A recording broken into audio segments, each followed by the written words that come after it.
what we're gonna do now is we're gonna hone the cylinders. As you can see, you should not see, it's not good to have up and down scratches. The hone will make the scratches this direction, which seals up better.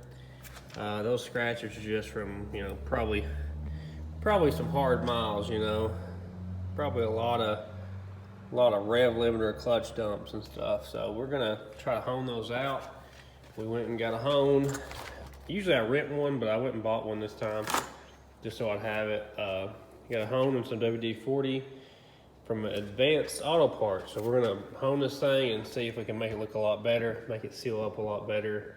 We have ordered a lot of parts for the motor. I got new rod and main bearings coming, ARP head bolts, LS9 head gaskets, got a new clutch pressure plate and flywheel.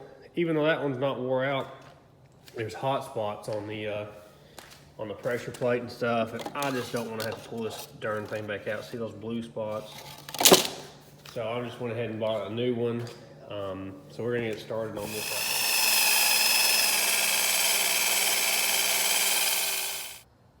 We got 3 of them done. You see how nice that looks? How nice that looks? And there's the old ones. That's one of the old ones. Especially here, that's the real problem. See all, well, that might not help you. See all the scratches? See that? Took all those scratching out, so it should have better seal, more compression like that. So we got 3 of them done. We're gonna do the other ones, and we'll have the honing done. Man, it is all metal paste in the bottom of this pan. It's all just like metal. That's all it is. It's all just gritty. So we got the pretty much all the rotating assembly cleaned up, all the rods, pistons. So we're gonna clean this oil pan up, and that'll pretty much have everything cleaned up, and we'll start putting this thing together. Got my intake manifold in the mail today. Got my LS3 intake. So I'm gonna do a little port work to it. If you saw my other video comparing all this stuff, you might go back and watch that. But I'm gonna port this right here, which mainly I think the only thing I'm gonna do is cut this off and smooth that out. I really don't see anything. There might be a little bit of an edge here and there I'm gonna smooth out. I'll show you when I do it. But anyway, gonna work on that, which means I have LS3 cylinder heads to go on it. Bought these used LS3 cylinder heads from a guy here in town. Gonna take the valve springs off this cylinder head and put on this one. Take the throttle body injectors and fuel rails off that one, put on this one. I thought we had a crankshaft, and then Mason noticed that the reluctor wheel was different. So this motor, oddly enough, has a 24X reluctor wheel, even though it's a Gen 4 motor. So it has knock sensors on the side of the block, which means Gen 4. It had Gen 4 rods and pistons in it, as you saw, but it has a Gen 3 crankshaft. So I'm having the crank turn. That's going to take a couple weeks, so I got to wait on that, which means I got to buy new bearings because I'd already bought standard bearings, and now we're going to be 10 or 20 under probably. So we got to wait to hear from the machine shop and get the bearings, and then we can throw this motor together. We're going to do all the busy work we can, porting those heads and intake and getting everything else ready. We got the clutch, pressure plate, and flywheel. I just ended up buying a whole new everything. There's all the parts. But got a brand new clutch, pressure plate, and flywheel. It was only like $30 more for the flywheel. I couldn't believe it. So we got all that. Came with even a pilot bearing. Got some NGK stock plugs. Got a ghetto Chinese air filter for it. LS9 head gaskets. I'm waiting on my head bolts. This thing was leaking, the heater shut-off valve or whatever it is. But anyway, I got some of the parts in the mail. Some of the stuff we're still waiting on. So there's the bearings that I'm probably not going to be using, it sounds like. But anyway, got some of the parts, waiting on other stuff because shipping's weird right now. So we're going to wait on the rest of the parts for this thing to come in, and we'll be throwing this motor back together. I messed with this LS3 intake a little bit today. As you saw in the video, this guy was stuck in there, which I don't know why they do that. it must be to create some sort of more vacuum, some sort of draft into this. So I cut that bad boy out just like I did with the little car and sanded all that down smooth. I sanded it right on this rough edge right here and here, and that's all I'm gonna do. I saw some videos and stuff where guys cut these pedestals, these braces out, but I didn't want to get that deep into it and mess with all that. And they say it can like blow apart under boost, so I'm gonna leave those alone just in case I ever boost this thing. Some guys do these radius rod deals where they put rods down through here. It's not worth the time to me, so I'm gonna leave that alone. All I did was that right there. We're gonna leave it with that and put all the stuff off the LS2 intake on it. So I got this little test deal hooked up here. It's just a Milwaukee 12-volt battery. I made some little wires to go down there. I'm just making sure all these fuel injectors actually work. They actually click. The right way to do it is to pressurize some fuel through it or brake cleaner or whatever. Hear that? That means it's actually working.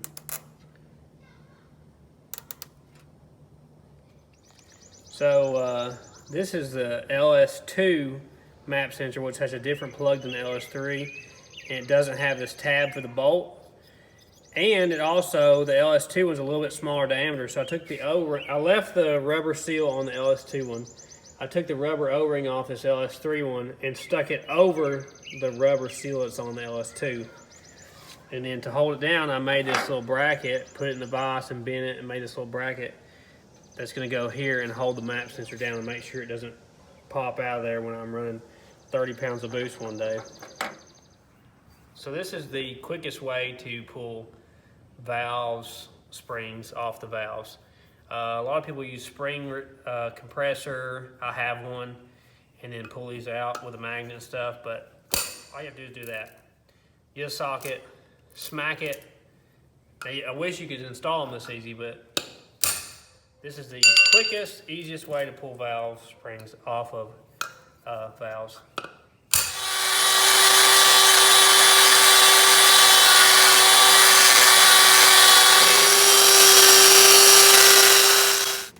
I've started in on these cylinder heads, porting them.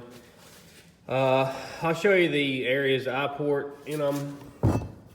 So around the exhaust guide, I think gonna help you. Okay, this is just the very first step. So I've cut a lot of the meat off around the guide. I always try to cut as much as I can off them. Same thing with intake. I've cut a bunch around the guide there. So from this side, that's what I've done. I didn't do hardly anything yet to the intake, but there's kind of like a lip on the edge of this intake port. So I've cut some of the metal off just around the lip and the top mainly. I didn't do really anything to the bottom. I'm about to start cutting those humps out of the intake port. You got like 3 of them. There's like the one here, the one there, and then there's the big one over here, which will actually expose the bolt for your, I believe it's your rocker bolt. On my heads on the little car, I took a straight edge and put it across here and cut this hump out because I watched a video where Brian Tooley recommended that. I don't think I want to do that on this one. I want to keep all the compression I can on this motor because I'm not planning on it being turbocharged yet. But I've done a lot of work to the exhaust port. I measured my header to make sure, because you don't want to widen your exhaust port way out and then, you know, it'd be really huge and then put your header's small and it runs right into it. That ain't gonna help you at all. So you always want this to be just barely smaller than your header is, or exactly the same size. So that's why I did not go all the way out, because my header's not that big. So I cut a lot out of the roof and the sides, cut the guide down a bunch. So that's what I've done so far. Now I'm gonna take those humps out of the intake port next, and then we'll go back over this thing with sandpaper rolls after that. One thing I want to switch to, this is an aluminum bit. I'm gonna have to switch to a steel bit, and like on the intake side, so you gotta think about the direction the air's going. The air's going in this way. There's a lip on this valve seat, so I'm gonna grind it's not in every spot, but right here. So I'm gonna grind that off with a steel bit to make a smooth transition into the guide.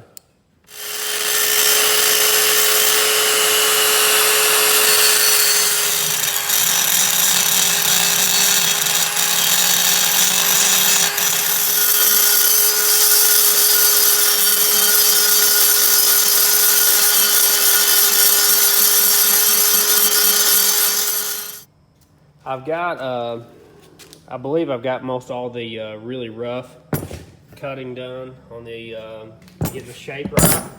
You do all the really rough cutting on the aluminum with a bit like this, where I was going around those metal valve seats, the steel valve seats I mean. Use a bit like this because that's not made to go with aluminum. So now I'm gonna smooth up the roughness with these cartridge rolls. You can get these at Harbor Freight. These are 80 grit. They make like a box that comes with like 80 grit, 100, 120 or something. I wish you could just buy 80 because I don't really ever go that fine. You know, I know you probably should, but I don't even worry about it. So I'm gonna rough this out with 80 grit and we'll be done.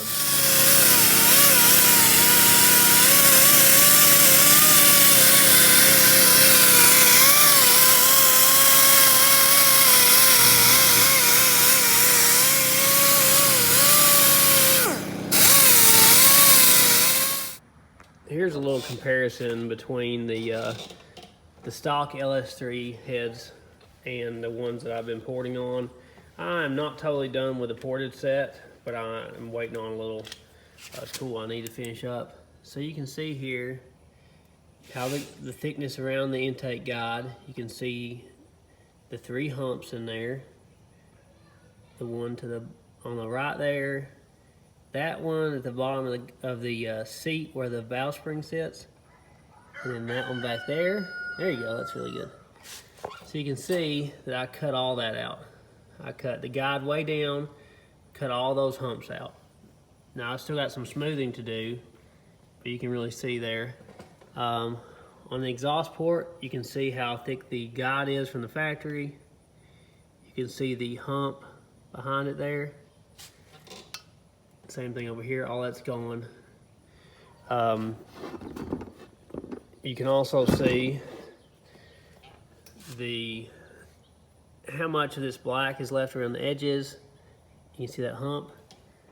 Now you can see I brought it out closer to the edge, around the sides and the top. I did not do that around the bottom. You don't need to port the bottom out. It doesn't increase flow, it just makes the air like tumble. Really not much of nothing. I don't personally do much of nothing on the intake port side. It's already appears to be really good, so I just kind of round that lip out a little bit because the lip kind of goes in like this just a little, so I round that out. You can see from this angle those humps I've taken out. I've still got to finish smoothing it out. Don't judge me. So that is the basics of what I do to them on a LS3 style head to try to make them flow better. I've never flow bench tested them, but I mean, I feel like that stuff right there is just obvious. You always want a straighter shot on the valve. You always want to take any kind of humps or obstructions out that are in the way. That is on a pair of 0821 heads LS3. I got the main part of the cylinder heads all ported. I had to order a longer mandrel for the cartridge rolls so I could reach the rest to smooth the rest of it out. So kind of stand still on that till I get those in.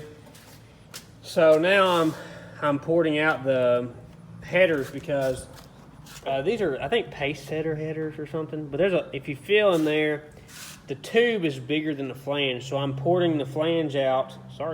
Porting the flange out to get it as big as the tube is, because you definitely don't want your exhaust coming out and running into this flange. So that's the next thing I'm going to do. I'm going to port those out, and those headers will be ready.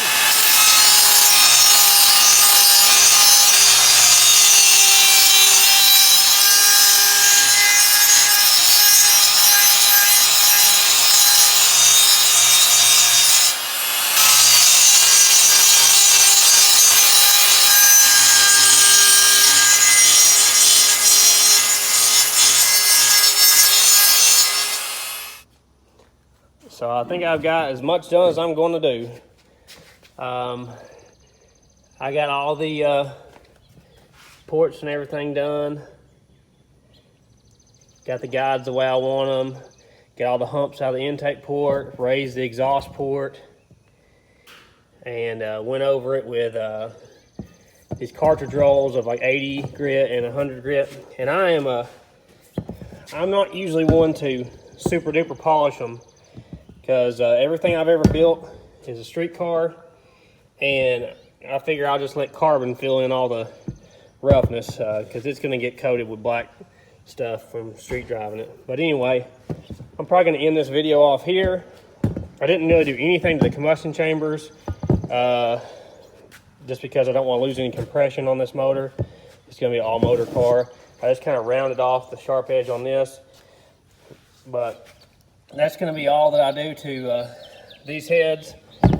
I'm just going to wash them, get all of the metal out of them, metal shavings out of them from doing all the port work.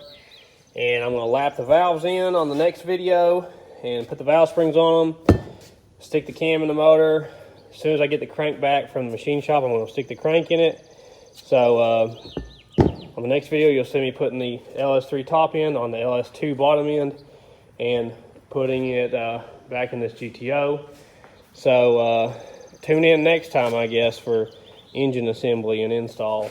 But that's where I'm going to end this video off. We're still waiting on the head bolts and the motor mount for this thing because of, I guess, all this virus stuff. But that's it, guys. See you later.